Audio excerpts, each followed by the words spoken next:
اليوم يئس الذين كفروا من دينكم فلا تخشوهم واخشون اليوم أكملت لكم دينكم وأتممت عليكم نعمتي ورضيت لكم الإسلام دينا. بسم الله الرحمن الرحيم. الحمد لله رب العالمين وصلى الله على محمد وآله الطاهرين ولعنة الله على أعدائهم أجمعين إلى قيام يوم الدين. وقال سبحانه وتعالى هو الذي بعث في الأميين رسولا منهم يتلو عليهم آياته ويزكيهم ويعلمهم الكتاب والحكمة وإن كانوا من قبل لفي ضلال مبين. ہماری گفتگو کا موضوع نبوت کہ جو اصول دین میں سے تیسری اصل ہے. اب تک ہماری گفتگو انبیاء علیہ السلام کے بارے میں رہی اور زیادہ تر گفتگو تھی نبوت عامہ کے سلسلے میں. نبوت عامہ اور نبوت خاصہ کے بارے میں پہلے بھی آپ کی خدمت میں عرض کیا کہ نبوت عامہ سے مراد کہ انبیاء علیہ السلام سے متعلق موضوعات اور ایسے موضوعات کہ جن کا تعلق کسی خاص نبی سے نہیں بلکہ تمام انبیاء سے ہے. مثال کے طور پہ اللہ سبحانہ و تعالیٰ کی جانب سے ایک لطف و کرم ہے کہ وہ انبیاء علیہ السلام کو مبعوث فرمائے. وہ انبیاء انسانوں میں سے ہوں گے. ان انبیاء کی کیا شرائط ہیں, ان انبیاء کی کیا صفات ہیں, ان انبیاء کی تعداد کتنی ہے, کون سے نبی بڑے مقام پر فائز ہیں. یہ سارے موضوعات نبوت عامہ میں زیر بحث لائے جاتے ہیں. نبوت خاصہ سے مراد انبیاء علیہ السلام کے نام, کون کون سے انبیاء, کتنے انبیاء کا ذکر قرآن مجید میں ہے اور وہ انبیاء کے جن کا ذکر روایات میں ہے, کس زمانے میں تھے, کس نبی کا کون سا معجزہ ہے, کس نبی پہ کون سی کتاب نازل ہوئی. جب کسی خاص نبی کے بارے میں گفتگو ہو تو کہا جائے گا نبوت خاصہ.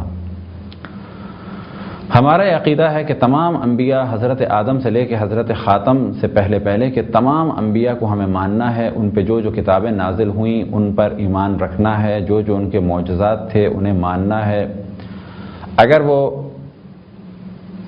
معجزات کہ جو انبیاء علیہ السلام نے انجام دیے ان کا ذکر قرآن مجید میں ہے تو بھی انہیں ماننا ہے. اور اگر ان کا انکار کیا تو یہ انکار ہوگا قرآن مجید کی آیات کا. لہذا ہر وہ معجزہ جس کا ذکر قرآن مجید میں ہے اور ہر وہ کتاب کہ جو انبیاء علیہ السلام پہ نازل ہوئی اور اس کا نام قرآن مجید میں ہے اور ہر نبی کے وہ احوال کہ جس کا ذکر قرآن مجید میں ہے ان سب پر ہمیں یقین رکھنا ہے. اور اسی طریقے سے اگر ثابت ہو جائے کہ حدیث صحیح میں کسی نبی کا ذکر ہے یا یہ کہا جائے کہ اگر ہمیں علم ہو جائے کہ رسول اللہ صلی اللہ علیہ وآلہ وسلم اور پھر ائمہ علیہ السلام نے کسی نبی کا ذکر کیا اور ان کے حالات سے آشنا کیا تو کہا جائے گا اگر یقین ہو چکا ہے, فرض یہ کہ ہم سب فرض کریں کہ جی رسول اللہ صلی اللہ علیہ وسلم کی خدمت میں اور وہ کسی نبی کا ذکر کرتے ہیں تو کہا جائے گا اب کیونکہ ہم نے ان سے ذکر سن لیا ہے تو ہم پر لازم ہے کہ ہم ان نبی کو بھی مانیں اور ان کی جو صفات ہیں انہیں بھی مانیں, جو ان کا معجزہ ہے اسے بھی مانیں اور جو کتاب نازل ہوئی تو اسے بھی مانیں. لیکن اب کیونکہ احادیث صحیح بھی ہیں اور ضعیف بھی ہیں تو کہا جائے گا وہ روایات کہ جن پر اجماع ہے یا وہ روایات جو مشہور ہیں ان پر یقین ضروری ہے انبیاء علیہ السلام کے حوالے سے. باقی رہی گفتگو ان افراد کی کہ جن کی نبوت کے قائل دیگر ادیان ہیں تو ان کا ماننا ہم پر ضروری نہیں. زیادہ سے زیادہ یہ کہا جا سکتا ہے کہ اللہ سبحانہ و تعالیٰ کا ارشاد ہے وَلَقَدْ بَعَثْنَا فِي كُلِّ أُمَّةٍ رَسُولًا وَلِكُلِّ قَوْمٍ هَادٍ کہ ہم نے ہر قوم میں ہر امت میں نبی مبعوث کیے, ہر قوم کے لیے ہادی ہے. تو بس ممکن ہے کہ یہ رسول ہوں لیکن ہم ان کی نبوت کا اقرار نہیں کر سکتے, ان کو نبی نہیں کہہ سکتے. فقط یہ کہہ سکتے ہیں کہ شاید ہوں شاید نہ ہوں. جناب آدم سے انبیاء علیہ السلام کا سلسلہ شروع ہوا اور ہر نبی نے اپنی قوم کے سامنے معجزات ظاہر کیے تاکہ ان کا یقین محکم ہو جائے کہ یہ شخص جس نے اللہ سبحانہ و تعالیٰ کی جانب سے پیغام لانے کا دعویٰ کیا ہے اس کا دعویٰ سچا ہے۔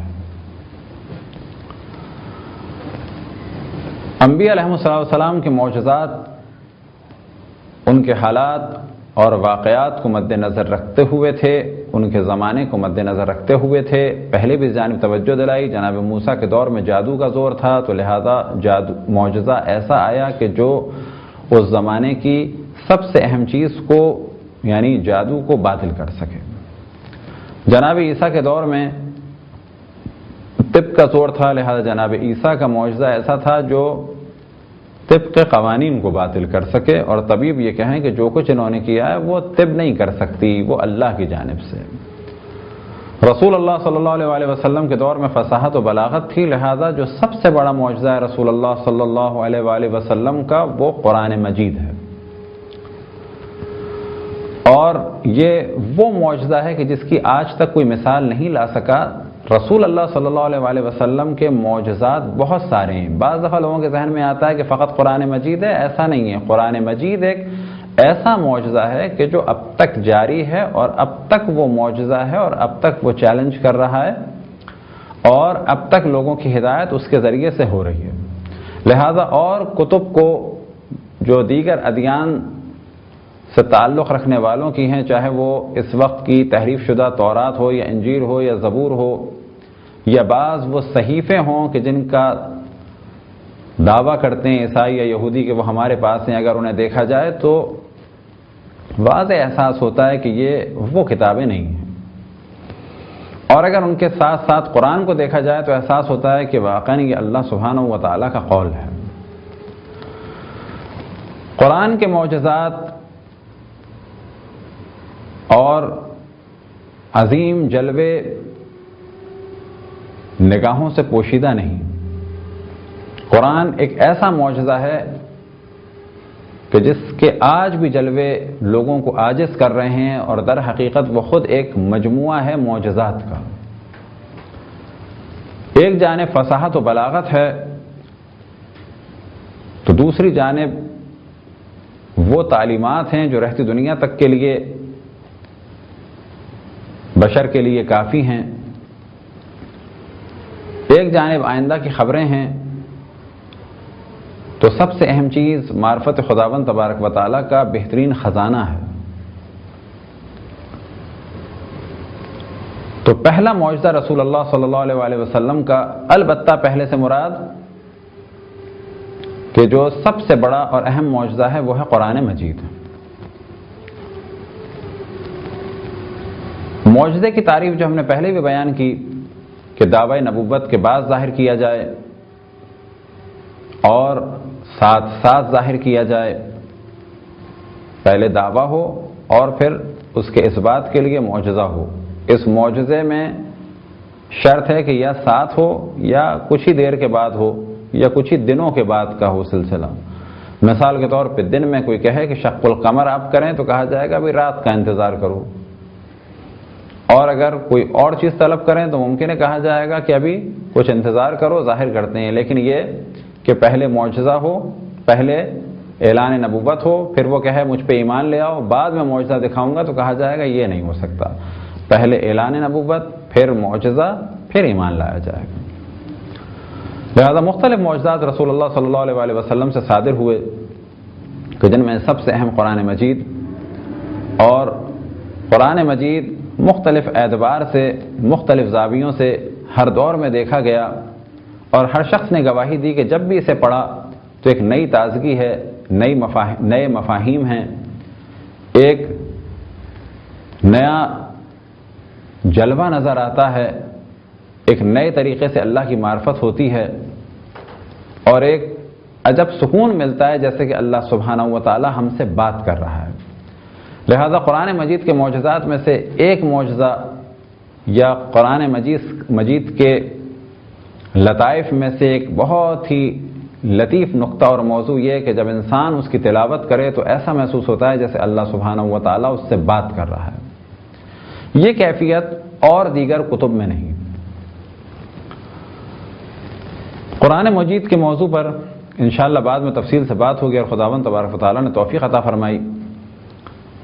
اب اس جانب توجہ رہے کہ رسول اللہ صلی اللہ علیہ وسلم کے معجزات کم نہیں، بہت سارے معجزات ہیں، اور ان معجزات کا تعلق کچھ آپ کی ولادت کے فوراً بعد کا ہے، کچھ ولادت سے کچھ دن پہلے، کچھ ولادت کے بعد، کچھ ولادت کے ساتھ، اور پھر یہ سلسلہ چلتا رہا یہاں تک کہ اعلان نبوت کے بعد۔ اب وہ معجزات کہ جو اعلان نبوت سے پہلے ہوئے، تو کیا وہ معجزات کی تعریف پر پورے اترتے ہیں؟ تو کہا جائے گا کہ معجزات کی تعریف میں سے ایک شرط یہ ہے، معجزات کی شرائط میں سے ایک شرط یہ ہے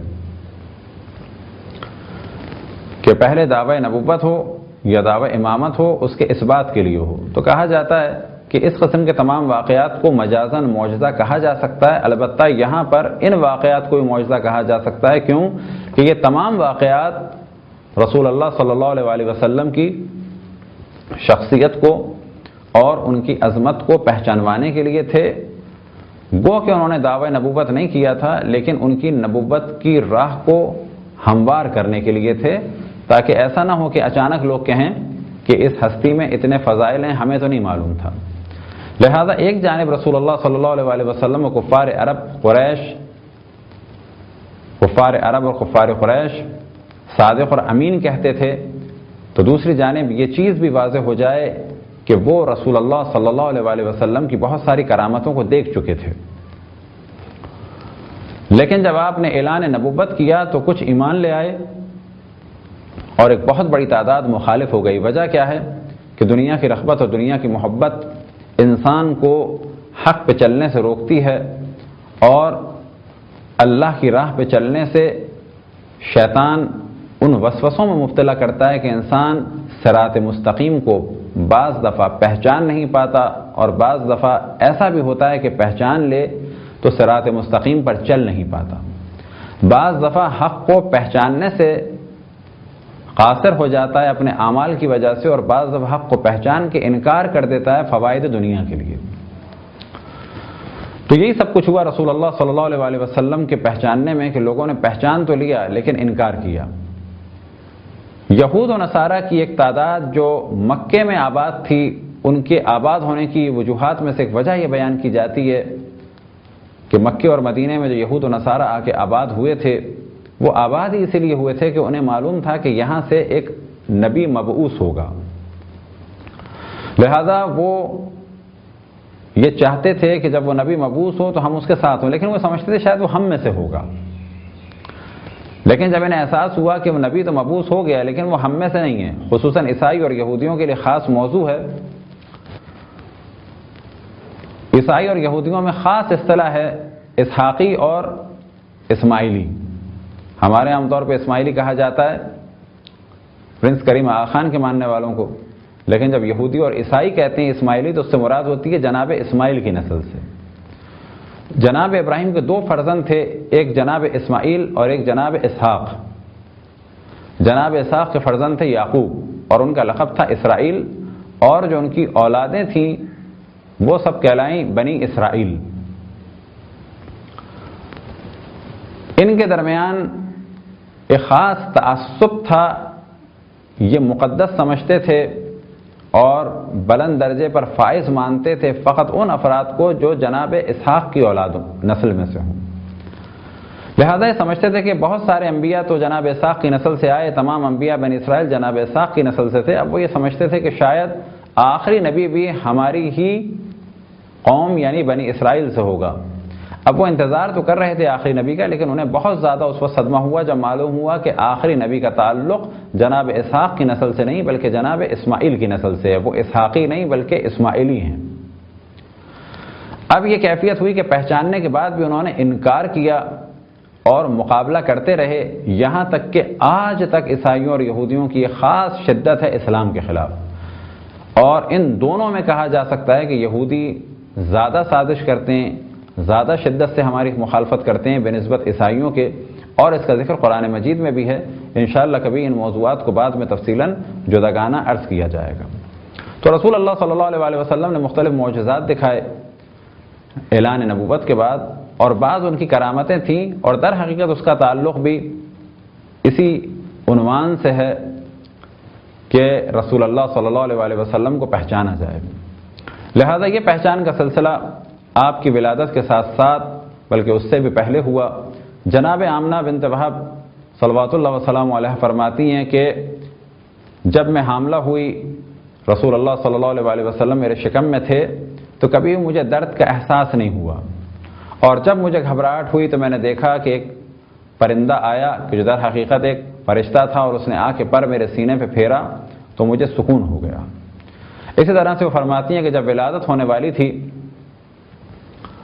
تو میں نے کیا دیکھا کہ ایک دم سے ہر جانب ایک نور پھیل گیا، ایک پردہ پڑ گیا، اور ایسا نور پھیلا کہ میں دمشق کے یعنی شام کے محلوں کو دیکھ رہی تھی، اور حتیٰ جو اس میں چراغاں تھا اس تک کو دیکھ رہی تھی۔ یہ نور کیسا تھا؟ یہ نور ایسا تھا کہ فقط روشنی نہیں بلکہ اس میں مختلف جگہ دنیا کا منظر جناب آمنہ بنت وہب سلام اللہ علیہا کی نگاہوں کے سامنے تھا۔ وہ فرماتی ہیں کہ اسی دوران مجھے بشارت ہوئی اور عاطف غیبی نے ندا دی کہ اے آمنہ، دنیا کی بہترین مخلوق، بہترین فرد تم سے متولد ہوا۔ تو بعض جگہ یہ روایتیں ہیں، اور اس کے بعد وہ فرماتی ہیں کہ نور پھیل گیا، رسول اللہ صلی اللہ علیہ وسلم نے ذکر خداوند تبارک و تعالیٰ کیا، آسمان کی جانب دیکھا۔ اسی طرح سے ایک اور روایت جناب عبد المطلب علیہ السلام سے نقل ہوئے، فرماتے ہیں کہ میں خانہ کعبہ کے پاس سو رہا تھا، میں نے ایک دم سے کیا محسوس کیا کہ خانہ کعبہ اپنی جگہ سے اٹھا اور کچھ فاصلے پر آگے بڑھا۔ میں نے دیکھا کہ وہ مقام ابراہیم کی جانب پہنچا، اور وہاں پر اللہ سبحانہ و تعالیٰ کا شکر ادا کیا، اور اس کے بعد خانہ کعبہ سے ندا بلند ہوئی کہ اے محمد کے رب اور میرے رب، تو نے مجھے بتوں اور بت پرستوں کی نجاست سے پاک اور پاکیزہ کر دیا۔ تقریباً اس مفہوم کے جملات کہے، اور اسی دوران فرماتے ہیں کہ میں نے کیا دیکھا جناب ابو طالب کہ مکے کے پہاڑ اپنی جگہ سے اٹھے اور خانہ کعبہ کی جانب آئے۔ پھر میں نے ایک دم سے گھبرائے، کیا دیکھا کہ ایک بادل سا آیا اور ایک نور پھیلا، اور یہ بادل جناب آمنہ بنت وہب کے گھر کی جانب گیا۔ تو میں دوڑتا ہوا وہاں گیا، میں نے آمنہ بنت وہب سے کہا کہ کیا تم نے دیکھا؟ کیا میں خواب تو نہیں دیکھ رہا ہوں؟ کیا یہ حقیقت ہے یا خواب؟ تو جناب آمنہ بنت وہب نے کہا کہ ہاں، اور خبر دی کہ ابھی ابھی ولادت ہوئی ہے ایک فرزند کی۔ اور پھر انہوں نے ارشاد فرمایا کہ جب ولادت ہونے والی تھی تو میں نے دیکھا کہ بہت ہی بلند و قامت کچھ انسان آئے ہیں، اور نور ہے ان کے ہاتھ میں، پانی کے کچھ برتن ہیں۔ اسی طرح سے میں نے دیکھا کچھ خواتین ہیں جن کا قد کھجور کے درخت کی طرح سے بلند ہے، اور وہ جنت کی حوریں ہیں، کچھ باتیں کر رہی ہیں کہ جو انسانی باتوں کی شبیہ ہے۔ اسی دوران مجھے بشارت دی گئی رسول اللہ صلی اللہ علیہ وسلم کی ولادت کی۔ پھر وہ فرماتی ہیں، طویل روایت ہے جس کا خلاصہ آپ کے سامنے بیان ہو رہا ہے، پھر وہ فرماتی ہیں کہ کچھ بادل آئے، ایک دم سے میں نے دیکھا پرندے آئے، نور ہر جانب پھیل گیا، میری نگاہوں کے سامنے پردے پڑ گئے۔ میں نے کیا دیکھا کہ بچے کو لے جانے کی آواز آ رہی ہے۔ ایک عاطف غیبی نے ندا دی کہ محمد کو اب آسمانوں میں اور فرشتوں اور ملائکہ اور انبیاء کی جانب لے جاؤ، اور تمام مخلوقات اس وقت محمد صلی اللہ علیہ وسلم کی زیارت سے مشرف ہوں۔ وہ پرندے آئے اور اس بچے کو لے گئے۔ اس کے بعد دوبارہ ایک ایسا پردہ ہوا، اور پھر میں نے اسی قسم کے مناظر دیکھے۔ جناب عبد المطلب علیہ السلام فرماتے ہیں کہ ساری چیزیں میری نگاہوں کے سامنے تھیں۔ پھر میں نے جناب آمنہ سے کہا کہ بچہ دوبارہ گیا، دوبارہ آیا کہ وہ بچہ مجھے دو۔ تو آپ نے فرمایا کہ ابھی حکم یہ ہے کہ 3 دن تک جناب آدم کی نسل سے کوئی بھی نہیں دیکھ سکتا، زمین و آسمان کی مخلوقات رسول اللہ صلی اللہ علیہ وسلم کے دیدار میں مصروف ہیں۔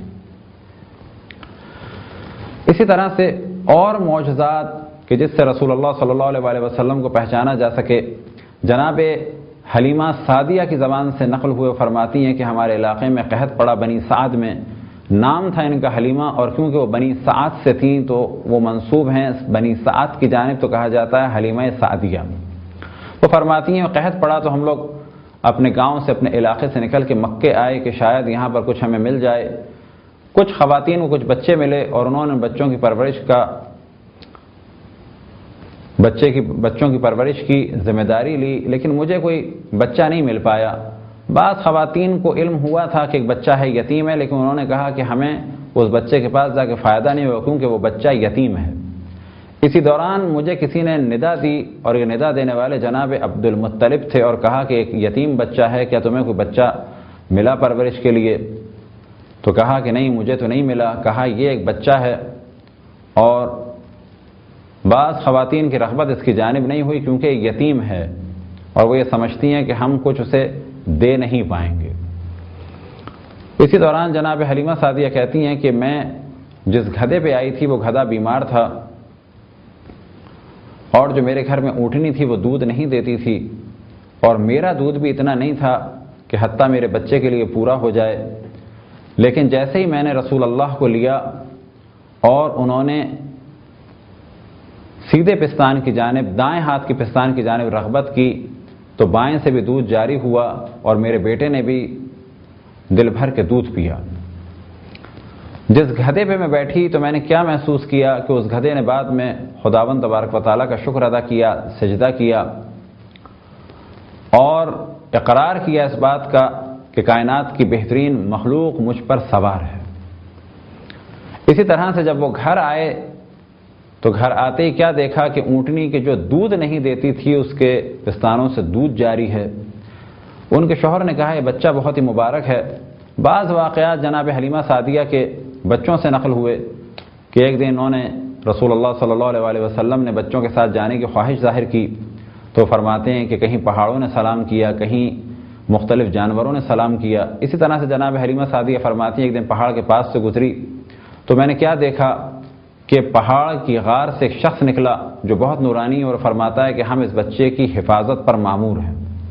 جناب حلیمہ سعدیہ فرماتی ہیں کہ کبھی بھی اس بچے کے کپڑوں کو میں نے نجس نہیں پایا، اور جب میں نے چاہا کہ اس کو نہلاؤں تو میں نے اس کو بالکل صاف ستھرا پایا، ایسا کہ جیسے کہ ابھی ابھی یہ بچہ نہا کے فارغ ہوا ہے۔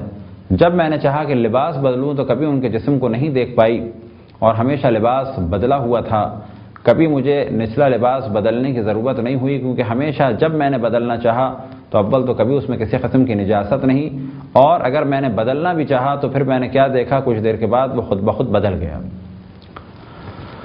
تو یہ کرامتیں رسول اللہ صلی اللہ علیہ وسلم کے بچپن سے صادر ہو رہی تھیں، سب دیکھ رہے تھے، سب گواہی دے رہے تھے، اور یہ سلسلہ جاری تھا آخر عمر تک، اور آج بھی یہ سلسلہ جاری ہے ان کی قبر مطہر سے شفا کی صورت میں۔